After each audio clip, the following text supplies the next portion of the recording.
여러분 안녕하세요. 호수파파입니다. 7월 22일 발표된 2022년 세제 개편안, 그 중에서도 부동산과 관련된 내용을 계속 보고 계시고요. 지난 영상에서는 이번 정부 발표에서 함께 나왔던 상반기 추진 정책, 우리 이렇게 바꿨어요 하는 내용을 봤었죠. 오늘 내용은 이제 이렇게 바꿀 거예요 라고 하는 부동산 관련 하반기 추진 정책을 보도록 하겠습니다. 가장 큰 핵심은 뭐니 해도 종부세예요. 1주택자에 대한 종부세 당연히 내린다고 하는데 큰 혜택을 보는 사람들은 다주택자가 되겠습니다. 이와 관련해서는 반응들이 어마어마한, 예상을 뒤엎는, 이래도 되나 싶을 정도로 이런 반응들이죠. 그만큼 다주택자의 종부세 감면 내용이 좀 파격적이긴 합니다. 내용 하나하나 보면서 안내해 드릴게요. 자료 보겠습니다. 첫 번째 내용은 주택분 종부세의 세율과 세부담 상한을 조정하겠다. 원래 종부세는 주택수에 차등을 두지 않고 계산했습니다. 그걸 지난 정부에서 일반과 다주택으로 나누고 세율을 달리해서 차별 계산하는 방식으로 바꿨던 거예요. 다주택자에게 훨씬 더 과한 세금을 물려서 주택을 팔게끔 유도하고 매물이 쏟아지면 그 효과로 인해서 집값을 잡겠다는 정책이었죠.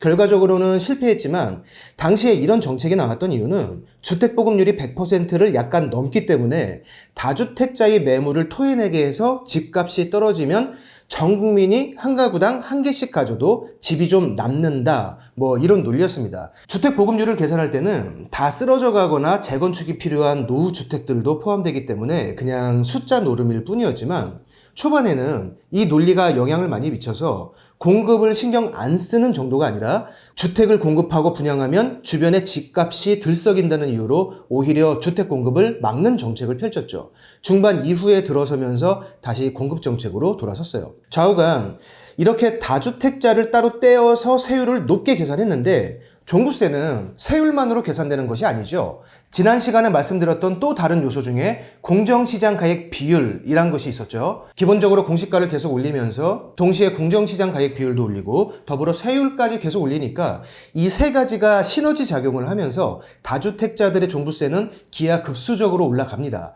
거기에다가 자료 밑에 보시면 세부담 상한이라는 단어가 있는데 일반이 150%라고 적혀 있죠. 이게 무슨 뜻이냐면 세금이 아무리 올라가더라도 작년에 비해서 150% 이상을 걷어갈 수 없다는 일종의 완충장치예요. 예를 들어서 작년에 세금이 1,000만 원 나왔다면 올해 계산법이 이래저래 바뀌어서 3,000만 원이 나왔다고 해도 정부에서는 작년 세금의 150%인 1,500만 원까지만 세금을 거둘 수 있는 겁니다. 이게 세부담 상한인데 다주택자는 이 세부담 상한을 300%로 해버리니까 작년에 1,000만 원이 나왔던 사람이 올해 계산상 3,000만 원이 나온다면 다주택자에게는 그냥 3,000만 원을 거둘 수 있는 거예요. 그리고 1년이 또 지나가서 공시가 또 올리고 공정시장 가액 비율도 올리고 세율도 올리면 세금이 또 올라가는 거죠.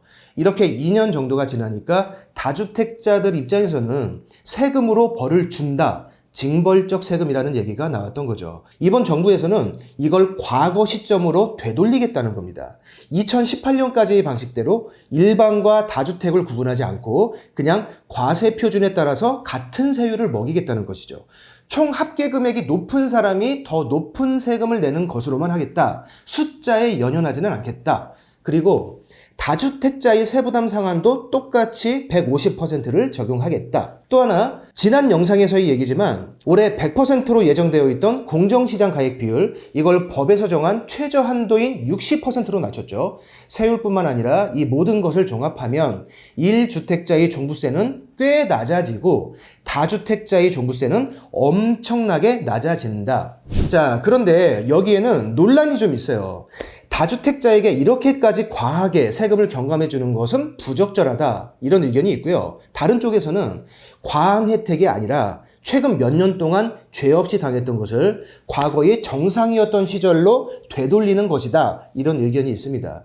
저는 개인적으로 이렇게 되돌리는 것이 맞다고 생각해요. 다른 의견을 가진 분도 충분히 있겠습니다만 종부세라는 것 자체가 일정 금액 이상의 부동산을 소유하는 사람에게 부과하는 과세이고요. 재산세와 더불어서 보유세의 일종이죠. 상위 부자들에게 세금을 좀 더 걷어서 사회적으로 분배한다는 개념에서 출발한 건데 이걸 소유한 부동산 가액의 총합이 아닌 주택수로 차별해서 더 많은 세금을 걷는다는 것은 원래의 취지와도 맞지 않고 법적인 근거도 빈약하죠. 현실에서는 진짜 큰 거 하나 있는 사람보다 그거 반도 안 되는 거 2개 있는 사람을 역차별하는 그런 결과가 나온 정책이었다고 생각하고요. 이 정책 직후에 똘똘한 한 채라는 말이 유행했죠. 매수세가 수도권이나 역세권에 더 비싼 주택으로 몰리면서 집값을 잡기는커녕 오히려 지역에 따른 부동산 가격의 빈익빈 부익부가 더 심화되는 그런 부작용에 일조한 정책이라고 저는 개인적으로 생각해요. 물론 무주택자 입장에서 사이다는 있었어요. 가격이 얼마든 상관없이 나는 하나도 없는데 2-3개를 가진 사람이 있어. 그 사람들이 투자를 했건 투기를 했건 일단 세금으로 다 뺐는데 사이다는 있었는데 결론적으로 그 사이다 말고는 남은 게 없고 득보다는 실이 많았던 방법이라고 생각합니다. 두 번째 내용 보겠습니다.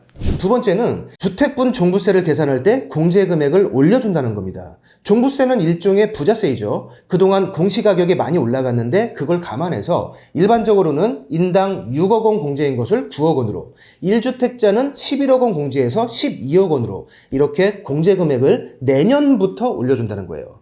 참고하실 것은 이번에서 말하는 1세대 1주택자 개념은 단독 명의를 말하는 겁니다.